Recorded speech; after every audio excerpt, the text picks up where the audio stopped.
हमारी पार्टी के जिला मंडल के लोग नहीं, प्रदेश के अध्यक्ष भी, हमारी पार्टी के बड़े बड़े नेता भी यहाँ पहुंचे हैं। लेकिन आज हम लोग यहाँ क्यों आए हैं? आज हमें आज से आना पड़ा है।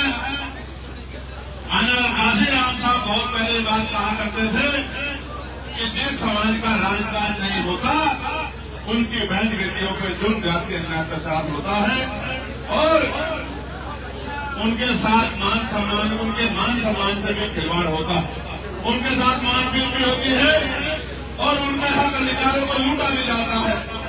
अलीगढ़ में, आगरा में, हाथरस में, कागज में, मथुरा में पिछले 4-5 महीने से अपराधों की बाढ़ आ गई है। चारों तरफ दलितों पे, पिछड़ों पे, मुसलमानों पे, जैनों पे, सिखों पे, बौद्धिस्टों पे हमले किए जा रहे हैं। उनके यहाँ जो समाज में ताकतवर लोग हैं उनको डराने का काम किया जा रहा है, उनको दबाने का काम किया जा रहा है। इसके पीछे सोचिए अपनी साजिश। उनको ऐसा लगता है कि अगर हमने इनके मजबूत लोगों को कमजोर कर दिया, इनके मजबूत लोगों को डरा दिया, दबा दिया, तो फिर इनका कमजोर समाज हमारा मुकाबला नहीं कर सकता।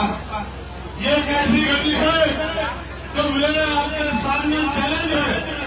इस चैलेंज को हमें स्वीकार करना पड़ेगा और अपराधियों को, सामंतियों को मुंह तोड़ जवाब देने का समय आ जा गया है। यही बताने के लिए मैं अलीगढ़ खाना खाने नहीं आया, मैं अलीगढ़ मिठाई खाने नहीं आया, मैं अलीगढ़ में पंखे ऐसी की हवा लेने नहीं आया, मैं अलीगढ़ के शौर्य को, उनके शौर्य को, उनके सम्मान को जगाने के लिए आया हूं कि आप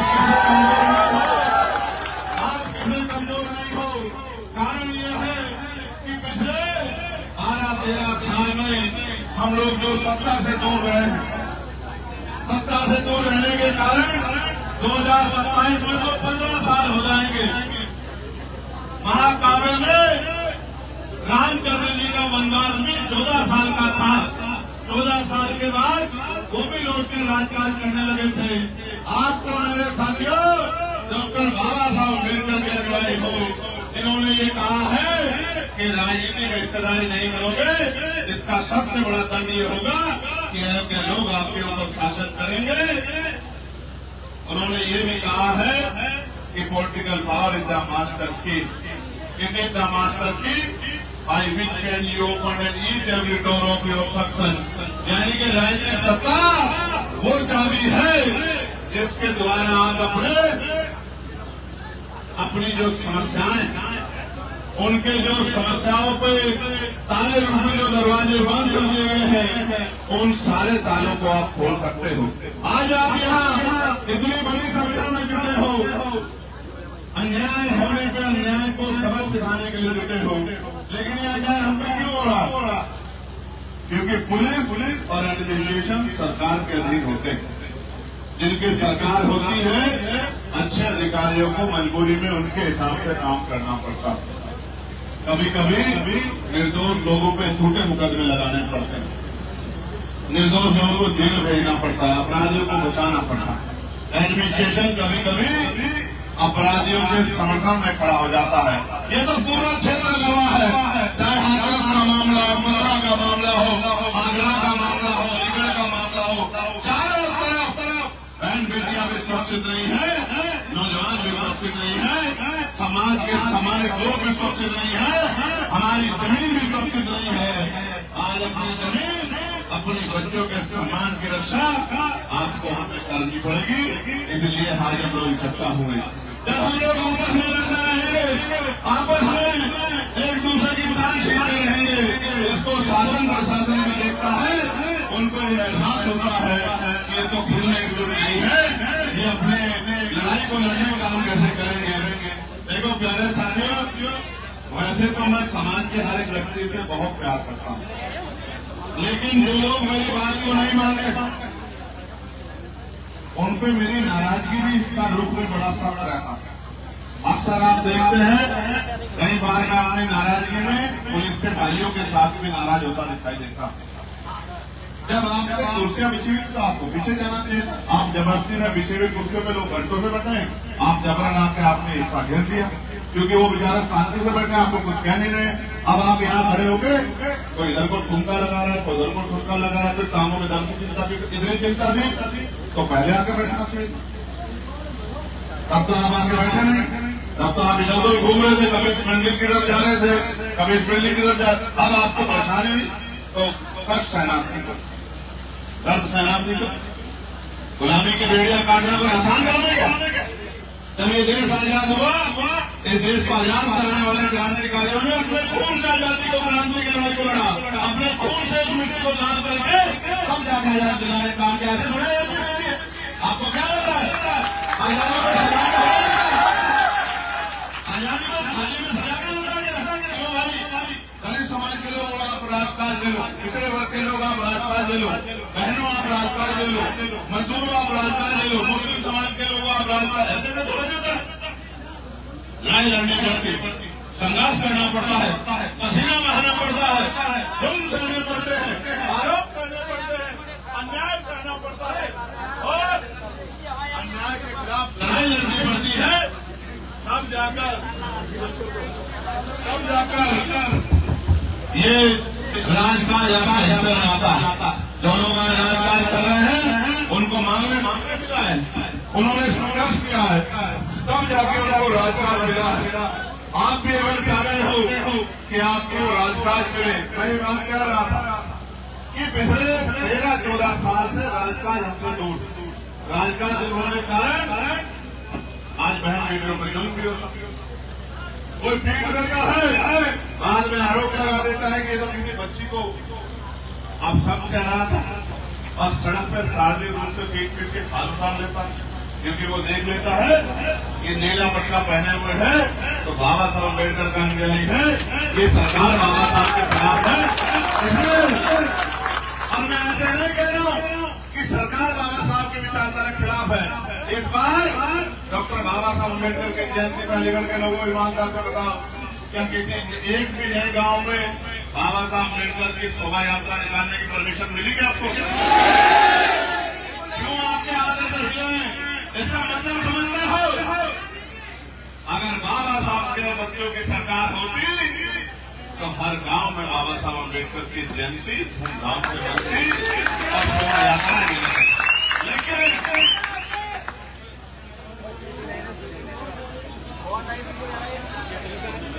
जिस समाज को जूते खाने की आदत पड़ जाती है उसको सम्मान का जीवन हजम नहीं होता।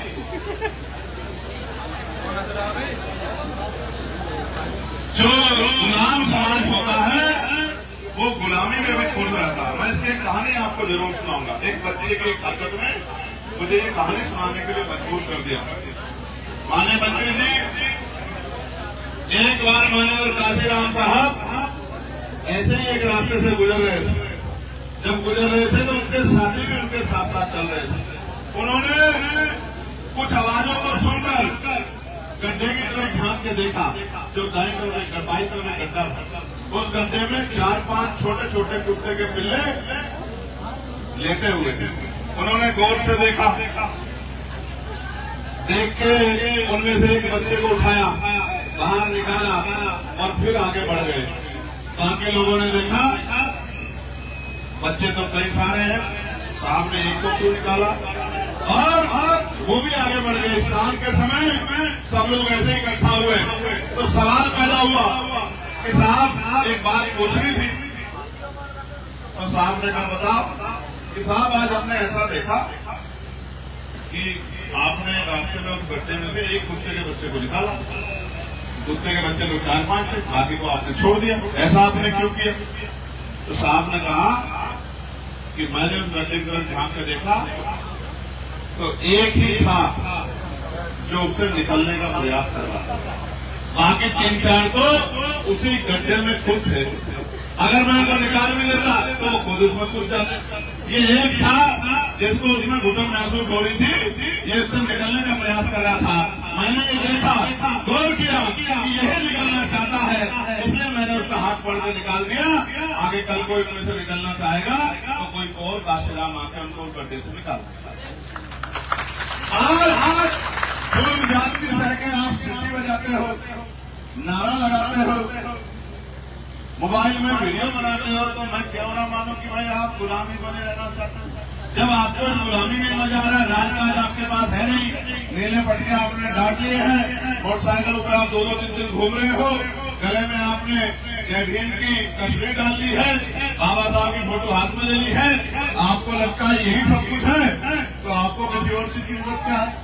जिसमें आंखें नहीं होती वो आंख ढूंढता है, जो भूखा होता है वो भोजन ढूंढता है, जो प्यासा होता है वो पानी ढूंढता है, जो भूख नंगा होता है वो स्वाभिमान से जीने के लिए कपड़े ढूंढता है, जो बिना कुर्सी के होता है वो कुर्सी ढूंढता है। और ये मेरा गुलाम समाज कुछ भी नहीं ढूंढता, रोता है जब जुल्म होता है, रोता है, हाथ जोड़ता है, चंद्रशेखर भैया आ जाओ, हमें बचा लो, हमें न्याय दिला दो, हमारी रिपोर्ट लिखवा दो, रिपोर्ट लिख गई है गिरफ्तारी करवा दो, हमारे खिलाफ झूठा मुकदमा हो गया है, इस मुकदमे खारिज करा दो। और जब चंद्रशेखर आगे कहता है कि इस लापरवाही को छोड़ो, घर से निकलो, गांव गांव जाके काम करो, भाईचारा बनाओ, बूथ कमेटियां बनाओ, सेक्टर कमेटियां बनाओ, ताकत बनाओ, तो खैर ने मुझे 8,000 वोट देके मुस्कुरा के दिखाते हैं कि हमने आपको 8,000 वोट दे दिए। जब वोट तो देते हो भाजपा कांग्रेस दूसरी पार्टियों को, तो चंद्रशेखर आजाद के हाथ में क्या है कि जो तुम्हारी फांसी को छोड़ा देगा, जो तुम्हें रोजगार दे देगा, जो तुम्हारी महंगाई खत्म कर देगा, जो तुम्हें जो है अच्छे स्कूल कॉलेज बना के दे देगा। मेरे हाथ में क्या है? ताकत तो आप भाजपा को दे रहे हो, समाजवादी पार्टी को दे रहे हो, कांग्रेस पार्टी को दे रहे हो, गुलामी की चादर ओढ़ के बैठे हो, तो मैं तुम्हारी क्या मदद कर दूंगा। ना मेरे हाथ में ट्रांसफर की तो ताकत है, ना पोस्टिंग की ताकत है, ना सस्पेंशन की ताकत है, ना टर्मिनेशन की ताकत है। क्या है मेरे हाथ में? एक बार ये ताकत चंद्रशेखर आजाद समाज पार्टी भीम आर्मी को देके देखो, फिर बताना आपकी तरफ गरीबों की बहन बच्चों की तरफ में आंख उठा लेगा कैसे। हिंदुस्तान के साथ लगाए हो, अगर सच में बाबा साहब से प्यार करते हो, तो ये 20 महीने बाबा साहब के सपनों को पूरा करने के लिए, राजकाज लाने के लिए संघर्ष करने में लगाओ। और मैं चैलेंज करके कहता हूँ, डंके की चोट पे जिस दिन राजकाज आएगा, जो सबसे बड़ा सामर्थ्य होगा वो सबसे बड़ी माया लेकर आपके लिए खड़ा हो जाएगा। जो सबसे बड़ा गुंडा होगा यहाँ का, वो सबसे बड़ा पोस्टर अपना लगवाएगा और ये कहेगा कि मैं आजाद समाज पार्टी का कार्यकर्ता हूँ, मुझे भी अपने चरणों में जगह दे दीजिए। ये बात होगी। अभी यहाँ मुस्लिम समाज के भाइयों को पीटने का काम किया, और कितना पीटा आपने देखा, किस आधार पर पीटा। उनके ऊपर आरोप लगा दिया कि ये जो यहाँ बैंक जो चीज है, यहाँ जो नीट जो है जिसको बंद किया गया है, ये उसको ले जाने का काम कर रहे थे। उनके पास पर्ची थी, उनके पास रिकॉर्ड था, पेड़ ने उनकी नहीं सुनी, पीट के हजमाना कर दिया, उनकी खाल खींच ली। आज मुस्लिम समाज के भाई भी पूरे उत्तर प्रदेश में आजाद समाज पार्टी काशीराम और आपके अपने भाई चंद्रशेखर आजाद की तरफ देख रहे हैं कि कोई तो हमारी आवाज उठाने वाला है, जो हमारी लड़ाई लड़ने का काम कर रहे हैं। पिछले वर्ष के लोगों में भी यही बेचैनी है कि जब नौकरी चली जाएगी, निजीकरण हो जाएगा, सरकारी नौकरी नहीं रहेगी, तो उनकी आवाज कौन उठाएगा। वो भी सिर्फ आंख बंद करके अब तक तो वोट देते आए, अब वो चंद्रशेखर आजाद समाज पार्टी की तरफ देख रहे हैं, चित्तौड़ साहब की तरफ देख रहे हैं, ये हमारे जिलाध्यक्ष की तरफ देख रहे हैं, ये हमारे माननीय मंत्री की तरफ देख रहे हैं, ये गुफरान भाई की तरफ देख रहे हैं, आप सब की तरफ देख रहे हैं। उनको मैं क्या भरोसा दिलाऊं कि भाई हमारे लोग तो अभी राजकाज खाते ही नहीं है। राजकाज कोई मांगने की चीज है कि राजकाज तो छीनना पड़ता नहीं पड़ता। 8 घंटे मेहनत करते हो, मजदूरी करते हो कि 2 टाइम की अच्छी रोटी मिल जाए, आत्मसम्मान का जीवन मिले, इसके लिए 2 घंटे क्षेत्र में निकल के काम नहीं करते। मेरे आने में मोटरसाइकिल दौड़ाते घूमते हो। असल अगर मुझसे प्यार करते हो तो मेरे जाने के बाद गांव निकल के लोगों को जोड़ने का काम करो, भाईचारा बनाने का काम करो, तब तो बात है, वरना फिर क्या बात है कि मैं आ गया तो मोटरसाइकिल लेके आ गया। मैं आपको फिर कहता हूँ, राज आएगा तो नौकरी मिलेगी, लोन मिलेगा, रोजगार मिलेगा, जमीन मिलेगी। जुल्म जाति अन्याय अत्याचार देश छोड़ के भाग जाएगा। सरकार प्रदेश में बनेगी और अत्याचार देश छोड़ के भाग जाएगा, क्योंकि सबके कानों में खबर जाएगी कि अब जुल्म का करोगे तो चैन से नहीं बैठ पाओगे, जेल जाना पड़ेगा, सजा होगी। बहन बेटियों का सम्मान होगा, अच्छे स्कूल बनेंगे, अच्छे कॉलेज बनेंगे, अच्छी यूनिवर्सिटियां बनेगी, एम्स बनेंगे, एयरपोर्ट बनेंगे, इंडस्ट्रियल एरिया लगेगा, गरीबों को घर मिलेंगे, सम्मान का जीवन मिलेगा, सब कुछ मिलेगा अगर राजकाज लाओगे। और नहीं लाओगे तो फिर कहीं और से गोली आके लगेगी, फिर क्या करोगे? आप बताओ, कोई आपके आवाज उठाने वाला है? तो भाई आप किसके भरोसे बैठे हो? तो मेरे भरोसे बैठने से काम नहीं चलेगा ना, मेरे साथ मिलकर संघर्ष करने से काम चलेगा। रोज एक घंटा निकलो। देखो सुनो नौजवानों, कोई कहेगा कि नौजवान जिम्मेदार नहीं, मैं नहीं मानूंगा, क्योंकि इस देश का इतिहास कहता है कि 19 साल के थे सरदार प्रताप सिंह सराभा, जिन्होंने देश की आजादी के लिए बलिदान दे दिया था, फांसी का फंदा चूम लिया। शहीद आजम सरदार भगत सिंह 23 साल के थे जब उन्होंने देश के लिए भूख हड़ताल के 50 दिन से ज्यादा और फिर हंसते हंसते फांसी का फंदा चूम लिया। सम्मान नहीं झुकने दिया। आप 20-20, 25-25, 30 साल के नौजवान मेरी बात को गौर से सुनो। घर से निकलो, गांव में जाओ, गांव में जाके बाबा साहब के बारे में, आजाद समाज पार्टी के बारे में, हमारे संघर्षों के बारे में समाज को बताओ। समाज के अंदर विश्वास पैदा करो कि एक मौका आप हमें दो।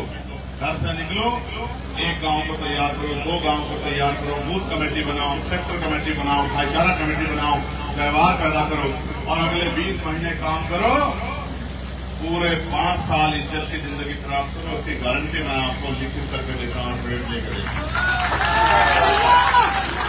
और इस 20 महीने में कभी आ गया कोई तो इधर भाग के चले गए, कभी आ गया तो भागते, ऐसे ही रहोगे तो फिर अगले 5 साल जो जुल्म होगा उसके जिम्मेदार आप लोग होंगे। जितनी बच्चों का रेप होगा, गरीबों की बच्चों का, उसके जिम्मेदार आप सब लोग होंगे, क्योंकि आपने लापरवाही दिखाई, आपने ताकत नहीं बनाई।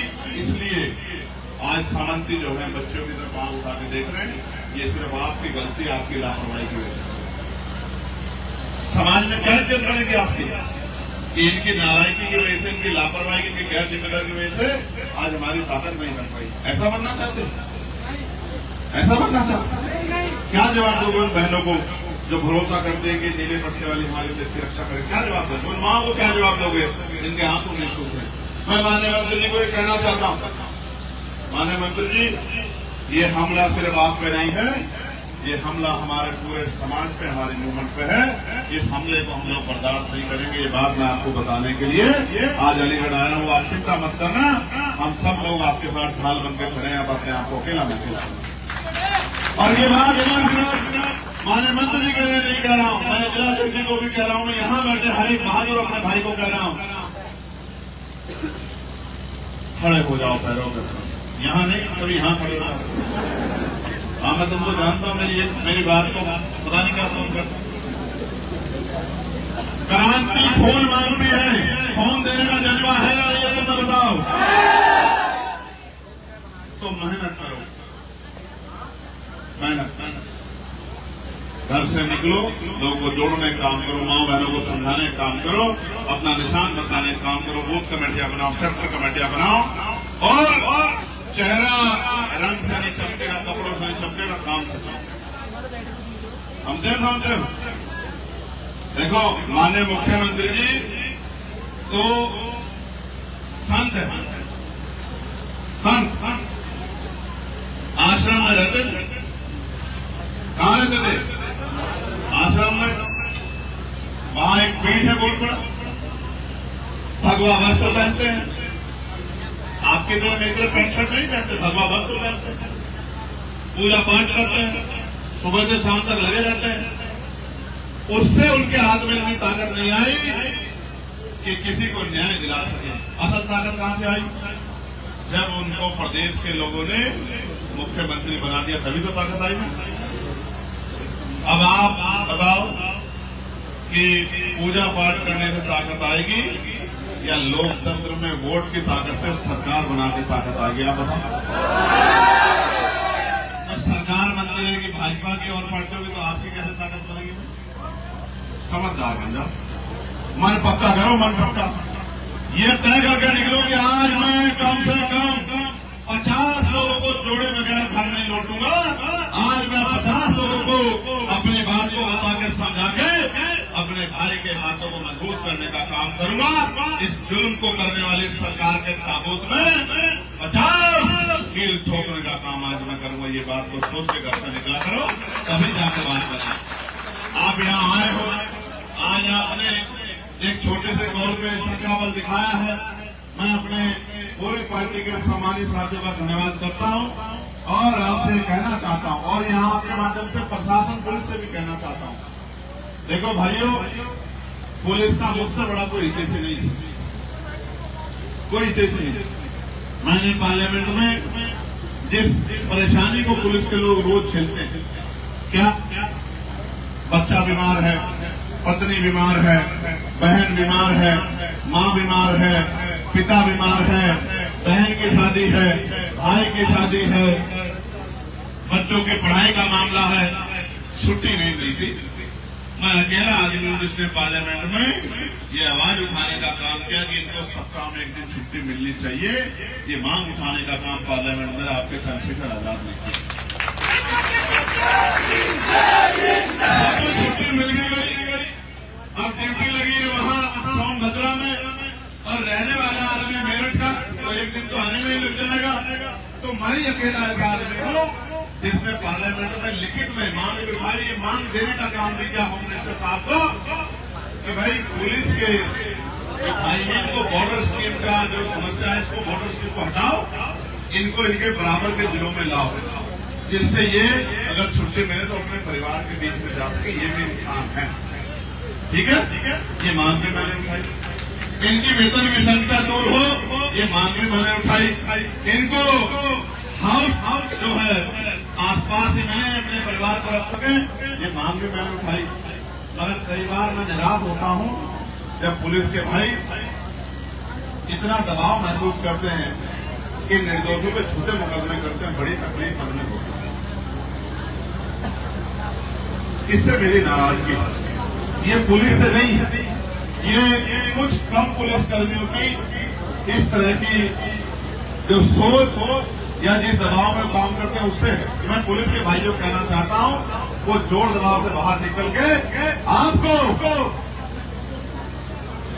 जब आप अशोक की लाट लगा के माथे पे अशोक चीन लगा के जब आप निकलते हो, हर एक गरीब कमजोर आदमी महसूस करता है कि अब मेरी रक्षा करने वाला आ गया है और हम उस पर जुड़ नहीं करे। भाइयों, आपकी परेशानियों को हल करने का काम ताकत बनने दीजिए। 2027 में आजाद समाज पार्टी करने का काम करेगी, आपको विश्वास है।